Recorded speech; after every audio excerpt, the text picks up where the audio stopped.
ማን ነው እንደዚህ ብሎ ነገርሽ? ማንንም ይንገረኝ። እኔ እውነቱን ማረጋገጥ የምፈልገው ካንቺ ከራስሽ ነው። ታዩልሽ ለመፍረድ አቸኩኝ ለማዳመጥ ነው እሺ መጠየቅ ያለብሽ። እሺ ካባዬ ነው የወለድሽው? ይኸውልሽ ዳጣዬ መጀመሪያ ቆይ እስቲ አንቺ ተረጋጊ። ይኸው ተረጋግጭ። ሁላችሁም ጤነኛ አይደላችሁም። ቆይ እናንተ ሰው ሲጨነቅ ደስ ይላችኋል እንዴ? እሺ ቆይ ደግሞ የት ሄዳ ነው ዳጣ? ሰላም ጋር ሄዳ ነው እየመጣሽ። እሷ ግን እናቷ ማን ናት? ማለቴ ቆይ ከማን የተወለደችው?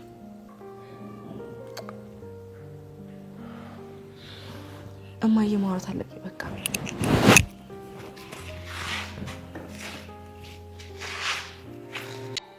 እንጃ እኔም አላነበብኩት። ታናሽ ሳታዩ ነው እኔን የምትከለኪ? ኤቢዬ ወይ እማዬ ዛሬ አባትሽ ቢሮ ሄደሽ ነበር አይደል? አዎ እማዬ ሄጄ ነበር። እና እንዴት ነው ማለቴ ምን አለሽ? ደህና ነው? አይ እማዬ ምንም ደህና አይደለም። ኤቢ እኔ እንጃ እኔ ስፈራሁ ውስጤን ዝም ብሎ ይጨንቀኛል። ይሄ ነገር ግን ምንድን ነው እማዬ? እናታንም እንደዚህ አባዬም እንደዛ እኮ ነው የሚለው።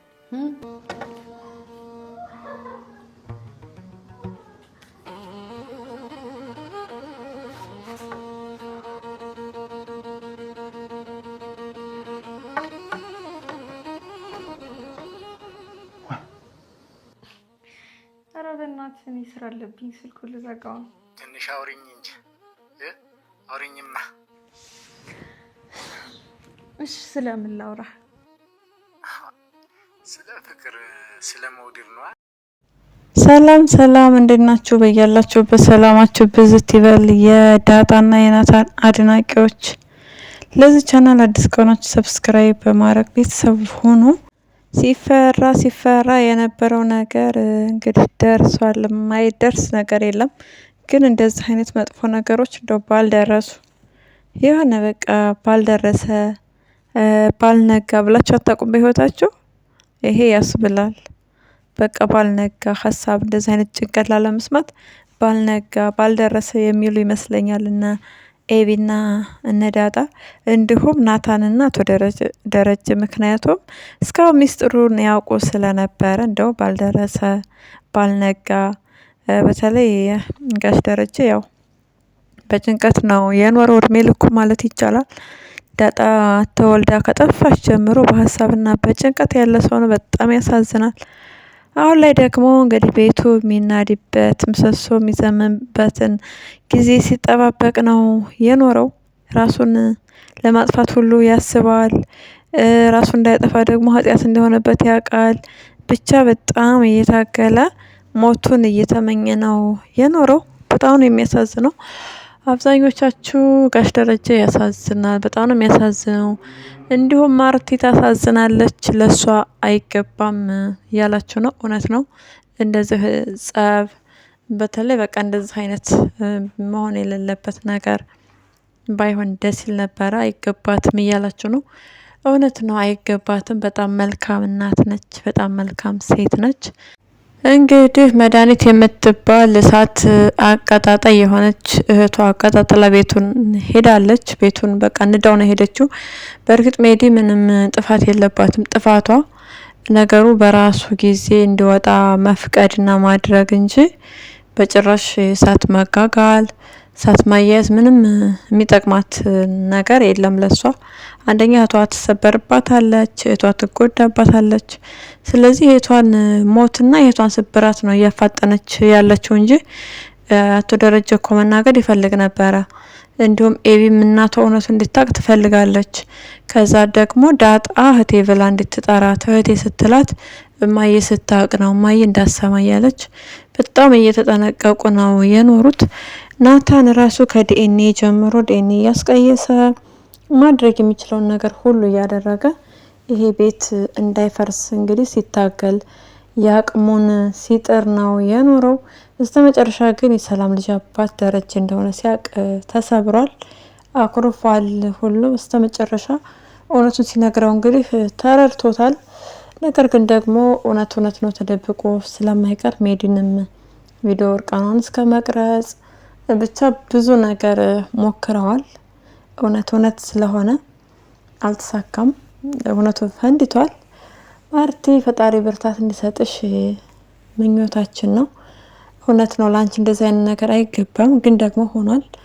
የሆነ ነገር ይሄን የማያልፍ የሚመስለውን ነገር አልፈሽ በቃ እንባሽ በደስታ ተቀይሮ ነው ማየት የምንፈልገው። እንግዲህ ከዚህ ስቃይና ከዚህ ለቅሶ በኋላ በቀጣይ ምን ይሆን?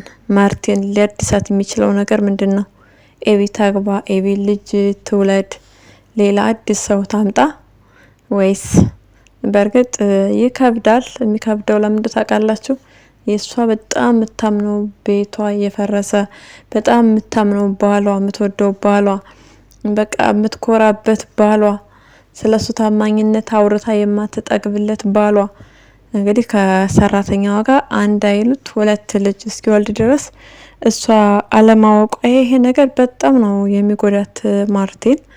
እንዲሁም በቃ የሰው አለመታመን፣ አጠቃላይ የሰው በቃ አለመታመን ይሄ ነገር ተጽዕኖ ያሳድርባታል። ኤቢ እንግዲህ ማግባቷ አለማግባቷ ሊያሳስባት አይችልም። የኤቢ ፍቅረኛ ሲጀመር ተንኮለኛ ነው።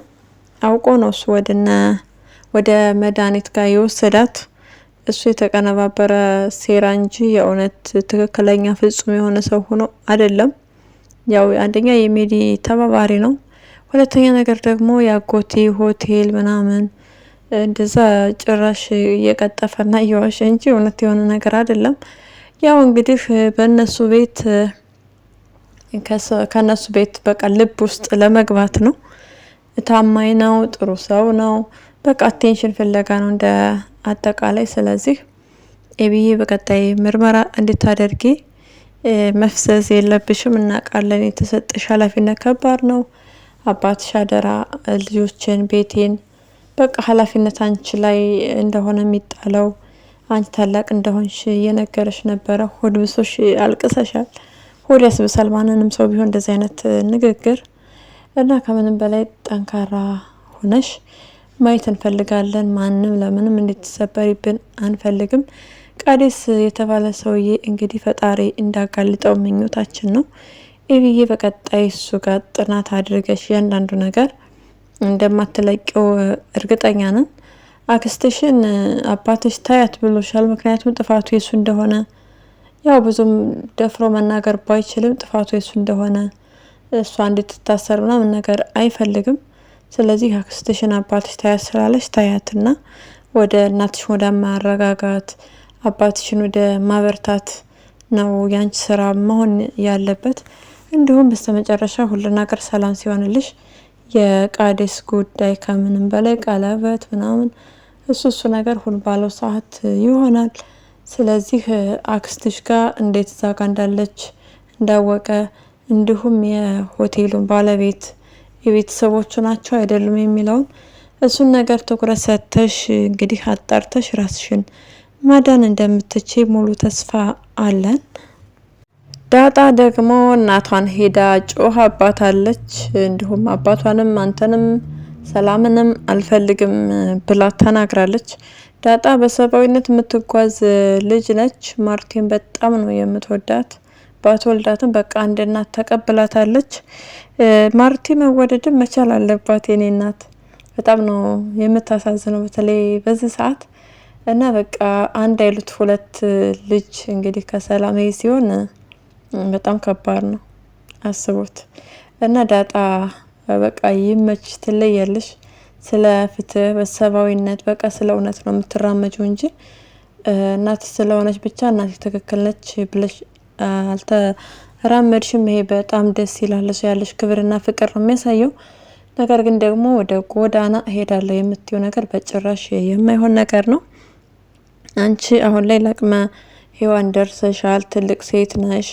ስለዚህ ከቻልሽ አባትሽ ጎን ሆነሽ አባትሽ ማበረታታት እንዲሁም ከማርቲ ጎን ሆነሽ ማርቲ የደረጀ ልጅ እንደሆነሽ ብታቀራሱ አንቺ ምንም ልታደርግሽና ምንም ልትልሽ አትችልም። ምክንያቱም ማንኛውም ህፃናት ማንኛውም ሰው ሲወለድ ወዶ ፈቅዶ ፈልጎ አይደለም ወደዚች ምድር የሚመጣው። ስለዚህ ከዛ አንፃር እንግዲህ ምንም አንቺ ተከሳሽና ተወቃሽ አትሆኝም።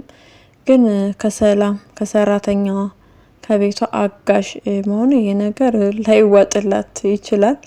ግን ማርቲ ምንም ነገር እንዲትሆንብን አንችልም። ይሄን ስትሰማ እንግዲህ የምትቋቋምበት አቅም በእርግጠኛነት ያጥራታል። ግን አደራ ማርቲ ምንም ነገር እንዳታረጉብና በርትታና ጠንክራ በቃ ለሰው ለሚመለከት ሰው ራሱ ይሄን ድራማ ለሚያይ ሰው በቃ የሆነ ትልቅ ትምህርት እንደምንጨብጥ ሙሉ ተስፋ አለን።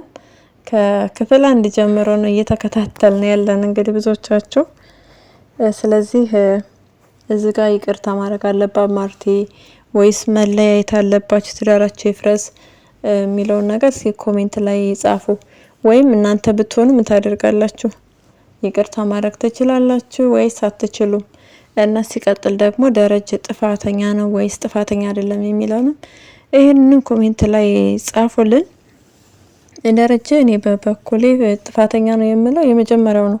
ጥፋት ከሆነ ጥፋት ነው። ዞሮ ምንም የሚሸፋፈን ነገር የለውም።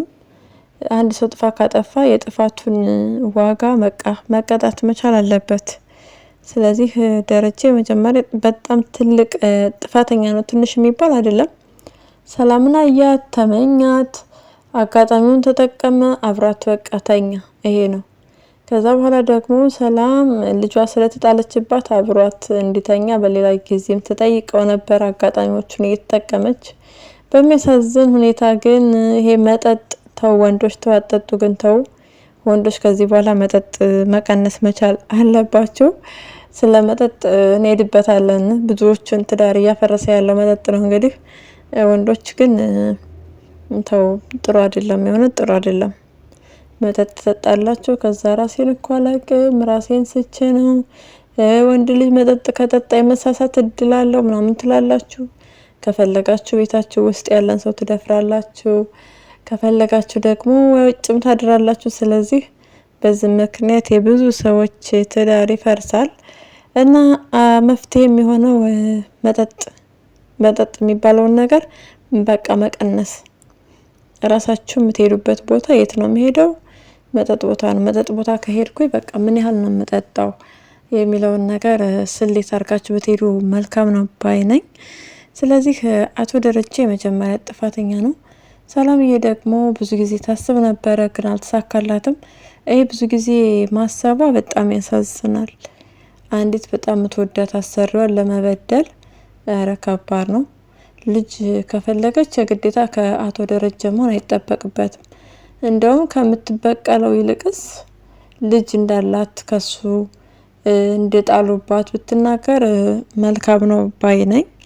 ስለዚህ አቶ ደረጀ የመጀመሪያውን የስህተትን ጽዋ ተጎንጭቷል። እንግዲህ ሁለተኛው ነገር ላይ ደግሞ በጭራሽ ጥፋት የለበትም። ባይጠጣ ይመረጥ ነበር። ሚስቱ እንደሌለች ያውቃል። ሰላም ልትበቀለው እንደምትፈልግ ያውቃል። ምናምን ሊረሳውም ይችላል። ነገር ግን ደግሞ በጭራሽ ባይጠጣ አሪፍ ነበረ። ምክንያቱም ሰላም እንደምትፈልገው ካወቀ ይሄን ነገር በቃ ራሴን ብስት ማነው ብቻ ማሰብ ይችል ነበረ። ግን ደግሞ አንዳንድ ጊዜ አለማሰባችን ያስጠቃናል። በጣም ትልቅ ስህተትና ትልቅ ስብራት ነው ይዞብን የሚመጣው። ስለዚህ ዳጣዬ እሄዳለሁ አትበይ። ዳጣን የመጠበቅ ኃላፊነትና ግዴታ አለብህ። አደራ እንዳትተዋት። ዳጣዬ ከዚህ በኋላ ጎዳና ላይ ከወጣች ህይወቷ ምን ይመስላል የሚለውን መገመት አያቅትም። ተስፋ ትቆርጣለች። እንግዲህ ቤተሰብ አግኝታ ደስታዋን አጣጥማ ሳትጨርስ እንደዚህ አይነት ጉድ የሚያስጠላ በቃ የሆነ ጎዳና ህይወትን የሚያስመኝ ነገር ሲፈጠር በጣም ከባድ ነው። አንዲት ምስኪን የዋህ ትዳሯን ቤቷን የምትወድ እናት ላይ እንደዚህ አይነት ግፍ ሲሰራ ስታይ እሷ አልቻለችም። ለዛ ነው ልውጣ ጎዳና እያለች ያለችው። ነገር ግን ደግሞ ዳጣዬ ህይወትሽ እንዲበላሽ አንፈልግም። ህይወትሽ ይበላሻል። ስለዚህ ትላንትና ባለፍሽበት መንገድ ዛሬም አልፋለሁ ብለሽ በጭራሽ ማሰብ የለብሽም። አባትሽ እውነታውን ሲነግርሽ ትረጅዋለሽ። የመጀመሪያው ስህተት የአባትሽ ነው፣ የሁለተኛው ስህተት ደግሞ የእናትሽ ነው። ስለዚህ አባትሽን ልጥላ ብትይም ወይም እናትሽን ልጥላ ብትይ ይበልጥ ማንኛቸውም ልጣያቸው አትችይም። የሁለቱም ስህተት እኩል ነው። ምናልባት እናትሽ ሴት ስለሆነች ሴት ልጅ ላይ እንደዛ ማድረጓ ይበልጥ ሊያናድድሽ ይችላል። ነገር ግን ደግሞ አባትሽ በቃ የሚያሳዝነው ነገር እናትሽን እንዳትጠያት፣ እናትሽ ምንም እንዳትያት፣ እሷ ጥፋት የለባትም እያለ ለሷ ከለላ ነው የሆነ። አይገርምም? እንዲሁም ሰላምዬም አባትሽ ምንም እንዳትይ፣ አባትሽን አክብሪ እያለቻት ነው። ነገር ግን ደግሞ ዳጣ በጣም ነው የተጎዳችው። በቃ የጓደኛው ልጅ እንዳልሆነች እያወቀች ማርቴ አቅፋ እንደ ልጆቿ እያኖረቻት ፍቅር እየሰጠቻት ስለሆነ አለማዘን አትችልም ዳጣ። ከሁላቸው የሚበልጥ ከዚህ በኋላ በቃ ቅርበት የሚኖራት ለማርቲ ብቻ ነው። ኤቢ የደረጀ ልጅ አይደለች ምናምን የብዙዎቻችሁ ግምት እንደዛ አለ። እሱን እንግዲህ በቅርብ የምናየው ይሆናል። ማርቲ የእውነት የሱ ልጅ ካልሆነች ሰው ፍጹም አይደለም። እኔም ለራሴ የደበኩት ሚስጥር አለ ብላ እንግዲህ ይቅርታ የምታደርግለት ይሆናል። የእውነት የሱ ልጅ ካልሆነች ማርቲ ተደፍራ ነው የወለደቻት ምናምን ከበፊት ጀምራችሁ ብዙዎቻችሁ ሀሳብና አስተያየት ነው። ስለዚህ ሰው ፍጹም አይደለም ብላ ማርቲ ያን ነገር አስታውሳ ካመነች ይቅርታ የማድረግ እድል አላት ለትዳሯ ማለት ነው። እንግዲህ ገዜ ደግሞ ምንድነው ገዜ ቀናህ እንዴ? ለማንኛውም መቅናት መቻል አለብህ። ለዛይን ያመነጫጨካት ነበረ እንግዲህ ፊት ስትሰጥህ አብረሽ ካልተኛው ትላታለህ፣ ስታኮርፍህ የሆነ ነገር ስታስቀይምህ ደግሞ በቃ ካልኮረውባት ትላለህ። ስለዚህ መቅናት አለብህ በደንብ ገዜ። ለዛ ረስታሃለች። ረሳውት እኮ ገዜ ማን ነው ብላለች። ስታሳዝን እኔ በጣም አሳዝነኛል። እንግዲህ እንደ ሀሳብ አንተን ለማያውቅ ሰው ደግሞ ከጎረቤት ሰራተኛ እዛ ጋር ቆሻሻ ሲጥሉ ምናምን ሄድ ብለህ ለማየት ፈልግ ሌላ ሴት እንጂ ከዚህ በኋላ ለዛ ቸክ አታደርግህም። አቻ ጋር ልቧ ሄዷል። አቤት መጀናጀን፣ አቤት ለዛይ እንዴት ነው ቁልት ምስ የሚያደርግሽ? እንዴት ነው የምትሽከረከሪው ከክላስሽ ውስጥ? ግን ለዛ በጣም ነው እንደ ደስ ያለሽ። እንግዲህ አቻን አፍቅረዋለች። ያገባታል አያገባትም? እስኪ ኮሜንት ላይ ሀሳባችሁን ጻፉልኝ። ለዛሬ ያስኩት ቪዲዮ ይህንን ይመስላል። ለቻናል አዲስ ከሆናችሁ ሰብስክራይብ፣ ላይክ እና ሼር በማድረግ ቤተሰብ ሁኑ። አመሰግናለሁ።